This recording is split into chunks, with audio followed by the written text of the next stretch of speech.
are. We're coming to our Portage area. Just gonna go off what my scouting reports say.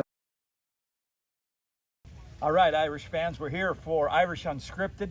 This is our third episode. We just got back from camp, and gosh, all-time great camp, I think. It was a great camp.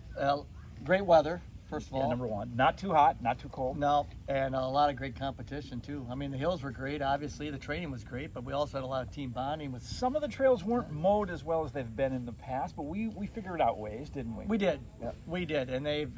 Dale Yerger had been the executive director for a number of years and left in the transition, but now Marissa's doing a great job, and of course, Tammy's granola is top of the line. So, okay, let's talk about the competitions.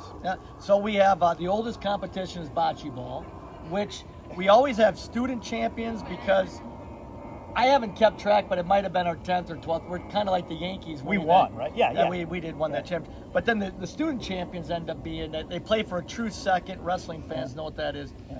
So I think Carm Goodburn and Nick Simons ended up winning bocce. Yeah. Around the world, we got to the semis or to the finals? Finals, but student champions, Evan Bodette and Peyton Kim, a couple of freshmen, so they have a chance. Now this is what we've had in the past. We've had guys win 2 titles. Yep.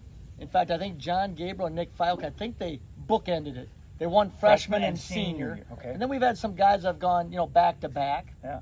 Austin Bodette with a back to back. He wore a Michael Jordan going back to back. But no one's gone a 4-peat. That's just Nobody's going to 4-peat, but you never know. Bodette and Kim. They They're won. both tall. They look like they could be basketball. Well, they both have played. And so then we go to Bags. we got rid of ladder golf a few years ago. Went to bags. And I like to call it cornhole. And bags, we went double elimination this year. Yep. And so which was just brutal for us because we lost second round. We must have won like 4 matches in a row, and it didn't seem like we made any progress. Well, we won the play-in game, so the second round was really like a first round. Oh, we had to play a play-in? We had a play-in game. Who put the brackets together? Random. Okay, oh God. So I think our champions there, they came through what we have to now in the year 2024 call the non-winners bracket instead of the losers bracket. Yeah, we don't want to hurt anybody's feelings. I understand. Zach Balvance and Ben Anderson came back. I think they beat Drew Molinar and Isaac Heggie, who were in the winners bracket. Then they had to wait through all the wrestlebacks, as we sometimes call. I suppose playing a lot of bags, skill level starts to go up. Right? Yeah, and there's 2 different boards, and they had a little bit different stickiness to it and things like that. All right, then we've got cup stacking. Cup stacking's at night. And that clearly is, no offense to anybody, has dropped off in the last few years. I mean the Grunkley era was over. Over.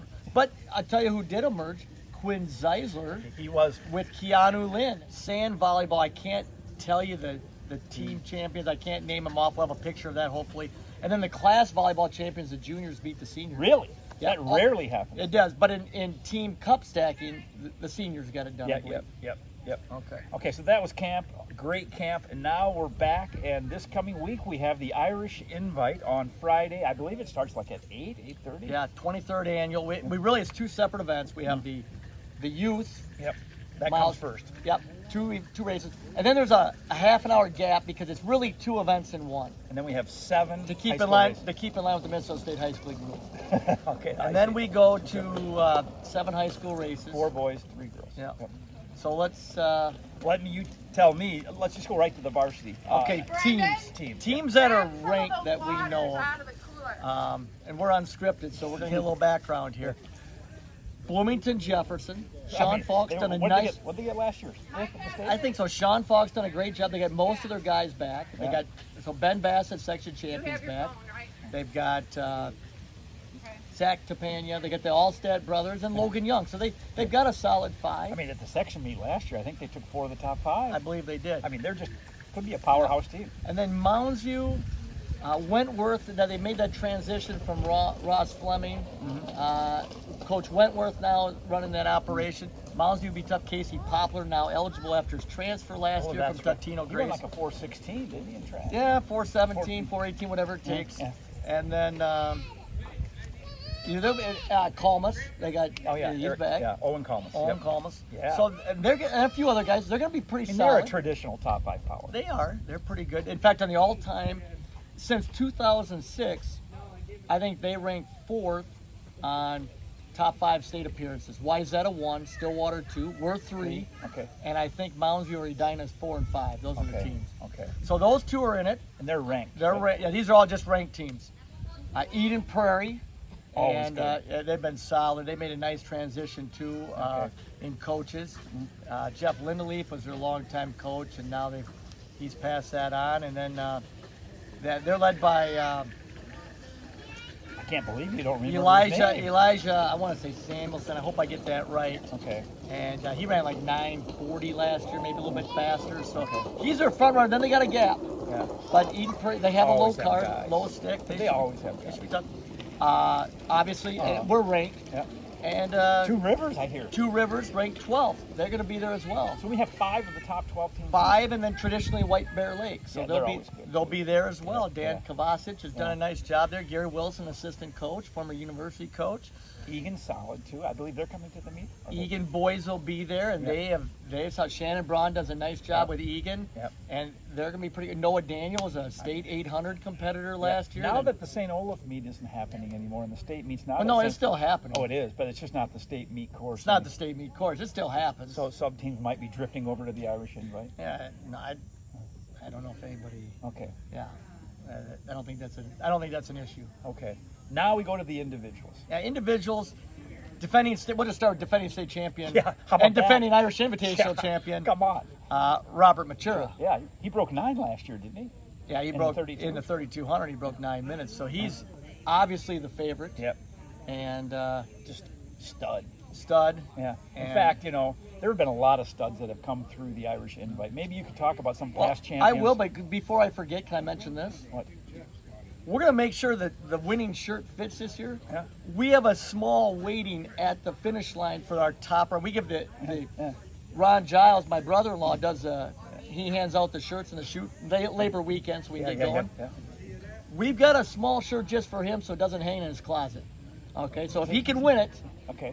that small is waiting for him. What if it's an extra large guy that If an extra large guy can beat Robbie Matura, Good luck.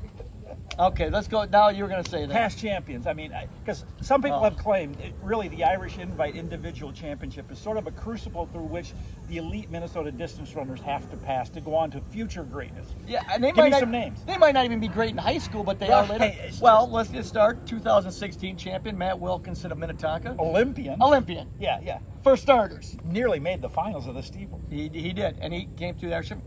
Acer Iverson, Yeah. All-American at And Harvard. Yeah, yeah. Obviously, our own Jordan Carlson, Yeah. Notre Dame. Yeah. I mean, Yeah, and the then we list just talked about is guys at Luke Labatt, Yeah. NCAA finals, and Yeah. he was Yeah. runner-up a couple years there. But we've had a lot of guys. A year. Micah Mather went to SDSU Yeah. for good. Had a good career there. Yeah, it's just incredible. I mean, we're just boys coaches now, but on the girls' side, obviously our own Heather Dornerton, Yeah. NCAA champion for Hello. the University of Yeah, yeah, Minnesota. yeah, So yeah. I mean- she won an Irish Invitational championship. So individual race, it's maturest to lose then, essentially. Yeah, I would say he's hands-on favorite, but there'll be guys that will go with him. Yeah. A few years ago, Elliot MacArthur was the favorite. He's Yeah. at North Carolina State right now, and all of a sudden, he looks around. Charlie Power Tyson's there, who's now at Got St. it. Thomas, Yeah, for yeah. Como Park. Yeah, yeah. So So- you never know. All right, so that we're looking forward to that, and I think it should be a great week of practice. We're starting school. We're not too enthused about Yeah. that. Well, I'm enthused. Come on. It's Success Week, Student Success Yeah, Week. there we go. Okay. So we'll see you guys next week. We're going to have a little. We'll have an alum right after this. Yep, and look forward to that.